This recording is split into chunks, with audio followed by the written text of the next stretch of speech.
The Manticore is one of the best guns in the game, and I'm here to show you why. Today we go over everything about this gun, and I'm going to make sure that you know how to use this weapon as effectively as possible. Before we get into it, shout out to these guys that left comments on some of my previous videos, and make sure you're subbed to the YouTube and following my Twitch to be entered into my 300,000 Kmark giveaway. With that being said, let's get right into it. So you can get the Manticore from the Osiris faction, and you get it super early on in the game, as it's the second weapon you unlock for the Osiris faction. If we go over to the shop in Osiris, we'll see that the Manticore is indeed the second weapon, and it only costs 9,000 Kmarks. With this gun comes 12 damage, a 24 magazine size, and 17 penetration. This is a very solid weapon because the magazine size is a pretty solid size, so you really don't have to focus on having an extended mag too often. Also, since it comes at 9,000 Kmarks, it's a relatively cheap gun, so this makes it an extremely viable gun when you're in the early to mid game range, just because it's not too much money and it won't hurt your bank that much.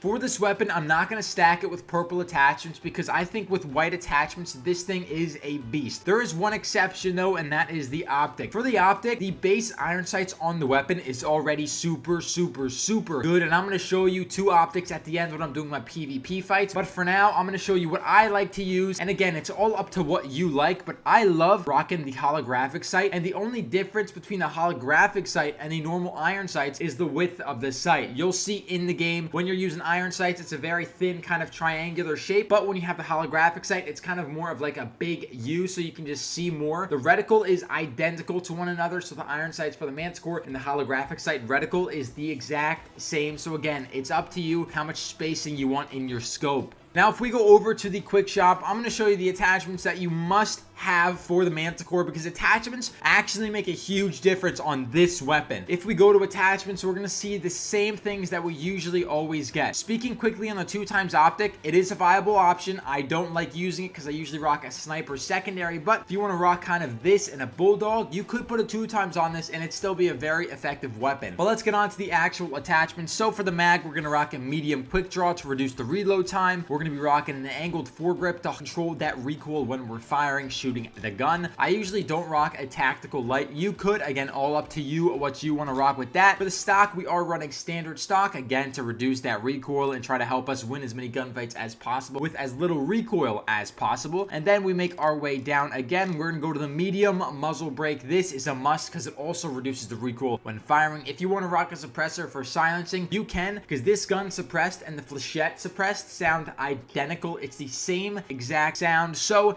it's up to you what you want to rock. I like the muzzle brake just because I kind of get better recoil control when I'm using it. And then finally, you're going to go over and get the tactical rear grip, and this reduces the time to aim down sights. I prefer the tactical rear grip. You could maybe prefer this other ergonomic grip, and this makes it so you improve your time to equip, but I usually prefer having that quicker ADS time on my weapon at least. So real quick, before we get into the recoil, I want to show you my best loadout, the thing that I always rock with this weapon. The only difference that I do is I switch out all my green backpack and armor for white backpacks and armors. I'm just doing pretty well right now that I had some good raids and I can just rock this green gear that I got from a couple of my past raids, so that's what I'm doing. But I have around 2 stacks of medium ammo, and that's more than enough for me, and I usually have around 30 to 50 bullets for my sniper, just because I don't shoot my sniper too often. I just use it if I'm in an intense gunfight or if I want to pick someone or something from a farther range. But this is the usual loadout. I got 15 stims with me at all times. I usually always bring 15 green stims, or if I'm low on supplies, I bring 5 green and 10 white stims, and I use those green stims only when I'm in a fight, and I use the white stims when I'm fighting PvE and stuff like that. But now let's get into the recoil of this gun and see how important these attachments are for this weapon. Here we are in game with the Manticore. We're going to take all of the attachments off of this weapon, and then we're going to shoot at the exact same spot on the wall and see how the recoil on this weapon does with attachments versus without attachments. So we're going to be aiming at this spot right here for mainly all of the recoil shots. So let's see how we do. We go up and we go left for a majority of the time. So again, for the recoil, it's very simple, and since these don't leave recoil marks, they don't leave bullet trails on the wall, it's very hard to put a comparison side by side like I do in the top corner when there are actually bullet holes in the wall. But for this, it's very simple. Let's go over it one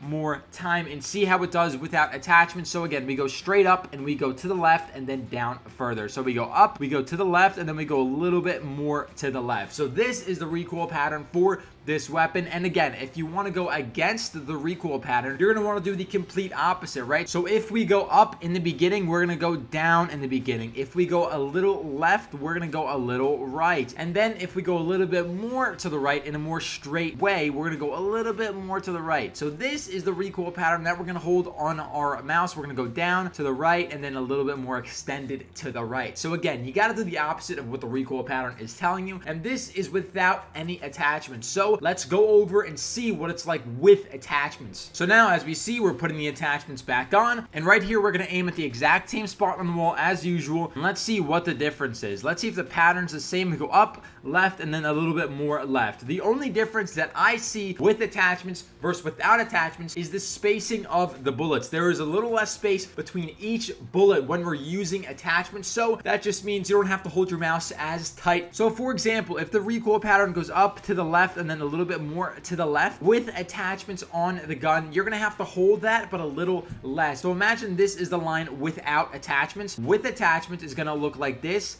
and like this. It's just a little bit smaller, a little bit tighter. Since the bullets aren't as far apart, the trail isn't going to go as far. So we only have to hold the mouse down a little bit instead of a lot without attachments. So let's go over the recoil one more time and see how it is. We go up, we go left, and a little bit more left. And again, as you see, we started on this dot right here. So from here to here is the recoil area. So that's how far you're gonna have to move with the recoil. And honestly, that's not that bad because it really only goes in one direction, and that's a little bit up in the beginning, and then it's mainly to the left at this point. So if you can control that and kind of master that pattern, you will be totally fine with this weapon. Now, since we mastered the recoil control, let's go and see if this gun is a good option against PvE and creatures. But when you're talking about creatures, I think Striders, they're always easy to kill, so it doesn't really matter what gun you're using. It's just a super viable option with any weapon to kill Striders with. Really quick, this is the iron sights. I take off the holo right here. This is the iron sights without the holographic, and it's literally identical, just so you see. You'll see a little bit more about that in the PvP. Talking about PvE, I think rattlers are the best way to know if your gun is reliable in these PvE and creature encounters. Again, with rattlers, there's super simple ways to counter them, so they're an easy creature overall. You just have to master them. But with the Manticore, it usually took one magazine if I hit all my shots, and I literally just finished them off with like 2 bullets if I didn't kill him with 1 magazine. So all in all, this gun, the Manticore against creatures, is a very, very solid option in my opinion. But now let's get into the bulk of the video and see all of these PvP encounters that I got myself into and see how I dealt with them. So this first PvP encounter was a little bit of a loss for me. This guy was stacked. He had blue armor, shatter gun, and an advocate, and if I got this kill, it would have been monumental. I was above him. He just got out of a fight. He fully healed. I was ready. He was not, and somehow, let's just see what happens. So we start off the fight pretty hot. We get some decent shots on him, nothing too crazy. He does indeed shred me with the advocate as well. I get a little bit above half health, so now I know he's pushing up on me, and he has a shatter gun, so he has the advantage in this fight all day. So he rips me, I push up, I see him coming around,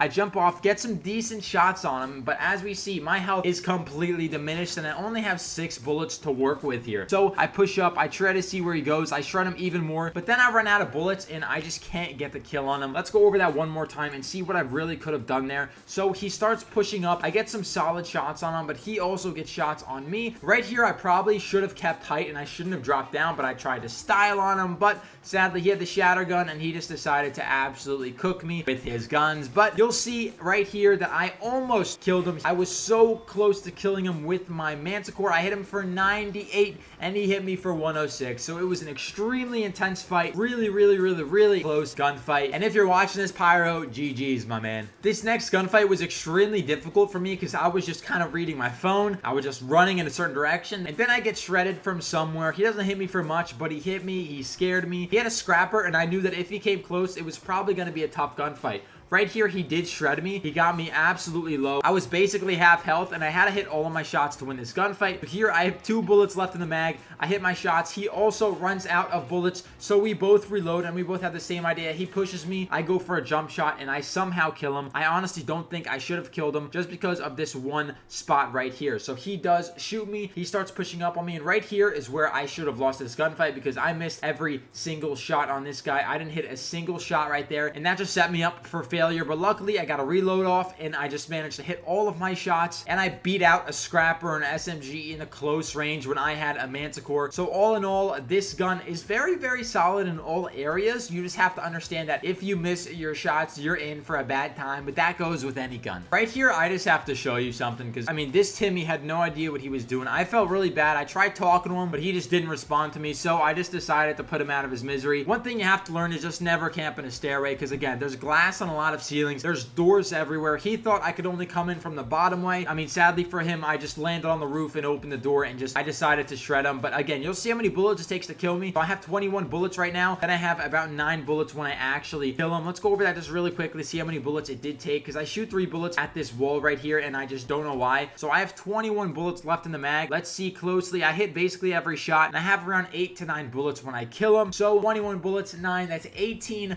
bullets that it took to kill him when I was pretty close range with him. He had a mix of a white armor shield and he had a green helmet. So take that as you will, but again, please don't be this guy. It really makes for a bad gunfight if you're on the other side, because you're just stuck in a corner and you have nowhere to fight, nowhere to battle. Now I wanted to show you guys a kill without the holographic sight. Right here, I was just AFK for a couple seconds and I heard some guy coming in with a huge backpack, and so I'm like, okay, free kill for me, I guess, but it was actually much closer than I thought. So I decided to peek up because I heard his big bag buckling along the way. He tries to jump up. I just walk up and decide to shred him. He had some really good shots on me, but luckily I managed to get a couple good headshots in there. I have 3 bullets left in my mag. We'll go over that one more time, but I hear a huge bag coming, so I'm like, okay, I'll peek this. So I managed to get a couple good headshots on him here, and I just managed to luckily shred him with my last few bullets in the mag. So if you like the iron sight, again, it is up to you what you do like, so use what you will. I love the holographic sight just because I get a little bit bigger vision, but maybe if you don't care about the vision, rock the iron sights, because again, it is cheaper. But that's gonna be it for today's video. Hopefully you enjoyed, and I'll see you in the next one. Adios.